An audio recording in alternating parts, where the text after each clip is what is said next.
The thing that stalks the fields.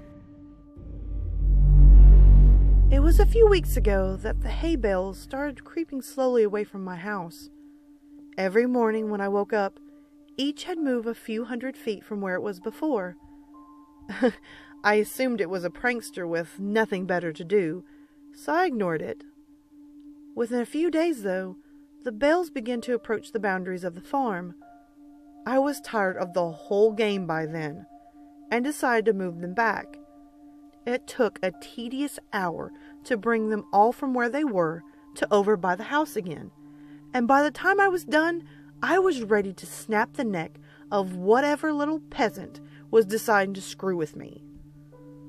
The next morning, I found each and every one of my horses messily decapitated.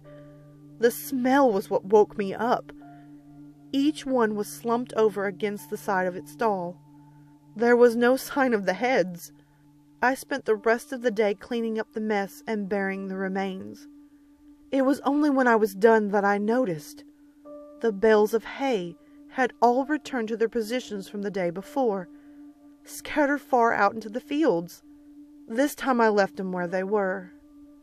That night I sat on my porch with my shotgun in hand and a pot of coffee on the table beside me. I sat there for hours, straining my eyes into the fields to catch a glimpse of whoever was moving my hay bales. Finally, I was beginning to nod off. I would have, but just as my eyes began to close, I heard a clamoring and a rustling of trees from the nearby woods. I leaned forward, my heart racing with excitement. I was going to catch them, that's for sure. I fumbled with my gun, and I fidgeted in my seat, waiting anxiously for whoever it was to get close enough to ambush. It was only when the thing got close enough for me to make out its silhouette in the dark that I was frozen still. The thing that crept into my fields from the nearby woods didn't seem to notice me sitting there. It stalked, hunched and deliberate, through the field with the posture of a tiptoeing thief. If not for the fact that it must have towered over 10 feet tall, even in its crouched position, it might have seemed almost frail. The thinness of his arms and legs, and the caved-in quality of his chest reminded me of a starving animal. Still, this thing was undeniably strong, and I watched it hoist each bale up into its arms with ease, and sat it down carefully a while away. Taking only a few strides to cover the distance, I watched it work, moving each bale thoughtfully. Every once in a while, it would straighten up to look around at the other bales' positions in the field, before adjusting the one it was working on ever so slightly. Before it left, it looked towards the house. I felt its eyes sweep over me in the dark. Whether it saw me or not, I couldn't tell. Then it turned silently and crept back the way it came in, disappearing into the dark woods. It took me an hour before I could work up the courage to move at all. I went inside after a while, but I didn't sleep that night. It was only when the sun arose that I dared to step off the porch and into the fields. The hay bales were where it left them. Strangely, it didn't move them as far as it had the previous days. They were approaching something invisible in the fields, and as I looked at them, I realized that they seemed to be making some line. Indeed, as I walked around the house, I saw the distinct circle that they formed with me at the center. At first I thought the bales were just being haphazardly moved away from the house, but now I could see that they were instead being moved towards some boundary. The thing was sending me a message. I slept uneasy that night, and only because I was so exhausted. The next morning the bales hadn't moved at all. In fact, they didn't move all the rest of the week. They were finally where the thing wanted them. I made myself sick trying to interpret them.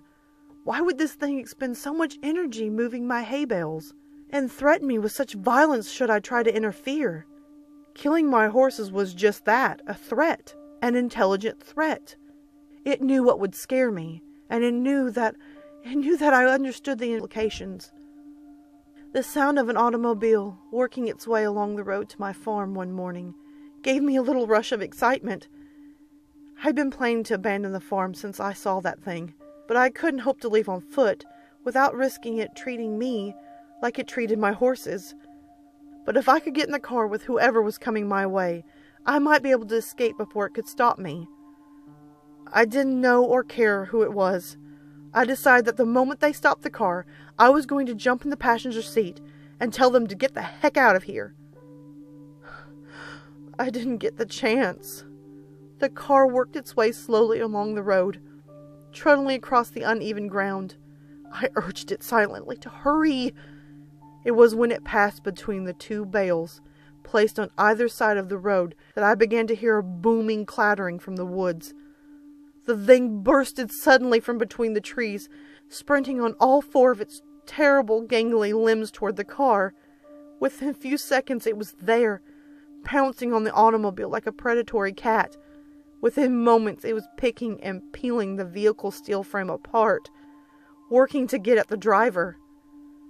The man, whoever he was, screamed all the while, and I could hear him even over the crunching of metal and the shattering of glass.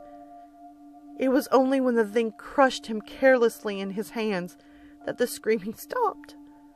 It tossed him away and straightened up to look at me once again. In the sunlight, I could see the inhumanity of it.